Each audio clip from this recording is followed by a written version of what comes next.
Nandito po tayo muli ngayon sa Sulipan Bridge, Apalit, Pampanga.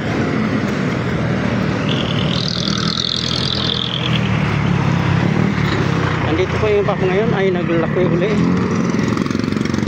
Muli kong binalikan, ang tagal ko nang di po nakabalik dito. Kaya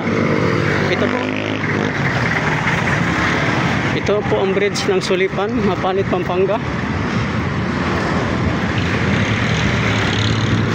Ayan po, kung nakita nyo po yan. Yan po ang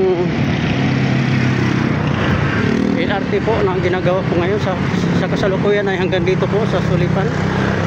Yan po. Wala nang karugtong yan. Hindi ko alam kung saan po yan. Hanggang ngayon ay patuloy pa rin ginagawa yan. Yan po. Ang daan po yan ay sa Valenzuela, Malolos. Ayan.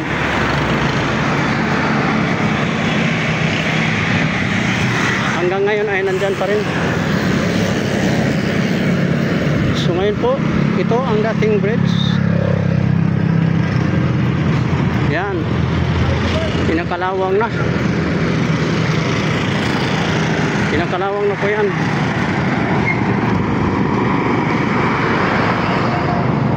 Yan. Dami na pong kalawang kasi matagal na po yan. At ito na po yung bago. Nagawa po itong bridge na to nung si President Gloria Macapagal Arroyo ang naging president, ay nagawa na po ito.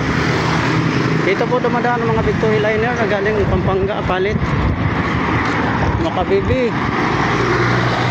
Dito. Ayan po, pinakalawangan po, malapit na po siya bumagsak. Tagal na po yan. Binata pa po ako nung dumaan ako dito dati. Ngayon may asawa na ako at 5 anak. Ay yan pa rin po. Pero napalitan na po ng sulit. Ayan, makita niyo po yun. Kaya yung MRT LRT yata po yan. Hindi ko alam kung anong klaseng LRT ito. Kapanahon ng Pangulong Digong ay naumpisa na po yan. Ngayon na ang bagal po, ang tagal po natapos. Kung hindi pa lang napalitan ng presidente ay tapos na po yan. Ngayon kasi po na imbis na matapos na yan yung mga budget ay nabulsa na po ang iba.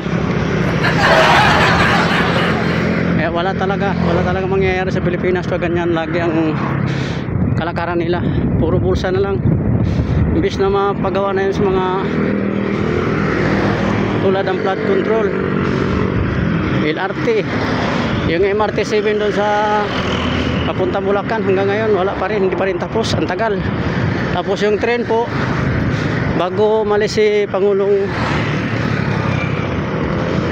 Digong, Pangulong Duterte ay na-order na po yung mga tren, nandoon na po, nakatambay, kinakalawang na rin ng iba kasi hindi pa po napatak po at hindi pa po napakinabangan.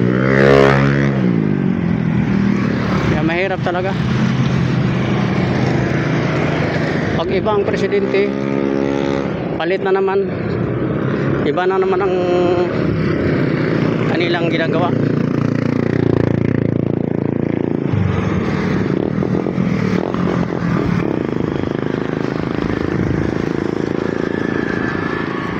Napakahabang bridge po to. Biruin mo hanggang dulo, mula doon.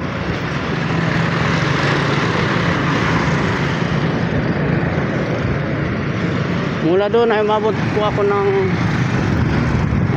mga 5 minutes na. Nasa palagitnaan pa lang po. Papatayin ko to hanggang dulo. Kung ilang minutes po talaga ang inabot.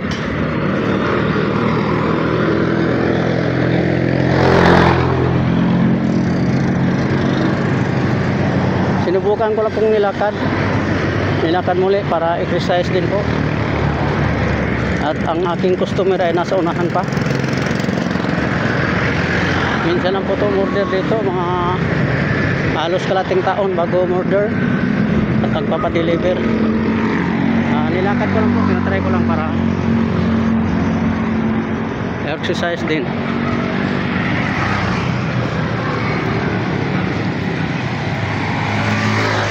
Ayan, 5 minutes na. Andito na po ako malapit sa dulo.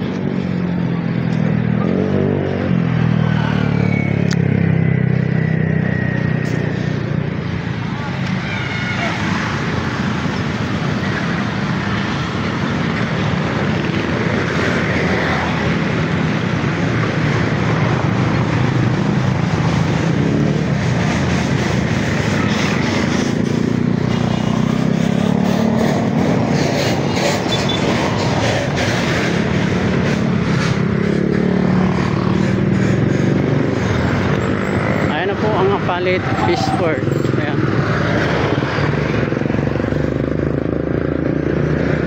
Nakalagay Apalit Fish Court. Kung nabasa niyo po, Apalit Fish Court, pero wala naman pong isda. Ewan ko bakit tinawag nila Apalit Fish Court. Barangay Sulipan, Apalit, Pampanga.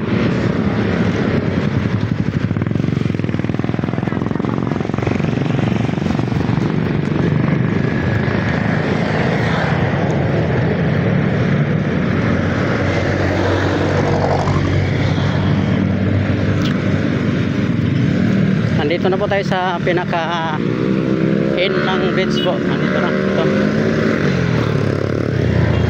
Nakikita nyo yan.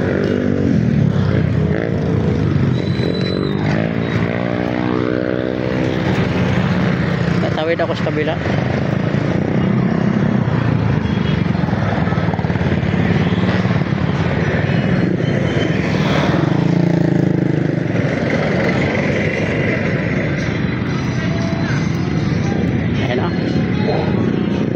Inabot po ako ng 7 minutes.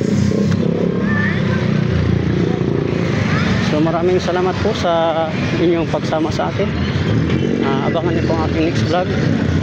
Maraming salamat po. Yung mga bago lang po sa aking channel, please subscribe, like, and share. And pa-support naman po sa aking channel dahil yung next vlog. Maraming salamat po.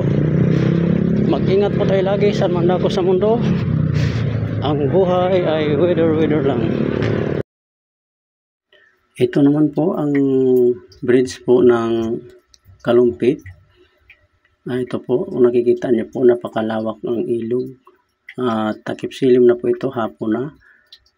4:45. Ayan po, kung nakikita niyo po. Marami pong nanghuli po ng tilapia dyan dahil marami pong isda dyan. Ito po yung bridge. Ayan po, nakikita niyo yan. Yun yung galing Apalit. Ito naman pong papuntang Kalumpit. Madaanan ko po ngayon ang Jed's Island Resort. Ayan po. Medyo takip silim na po ng hapon at palubog na po ang araw. Ayan po. Makikita nyo. Yan. At ito naman po ang ginagawa ng LRT po, matagal na po yan. Dito po yan sa Malolos, papuntang Malolos po yan. Kanina yung pinakita ko yung una po, yung Sulipan yun. Hanggang doon po yung pinakahuli. Ito po, ayan. So hanggang dito lang po. Salamat. Bye bye.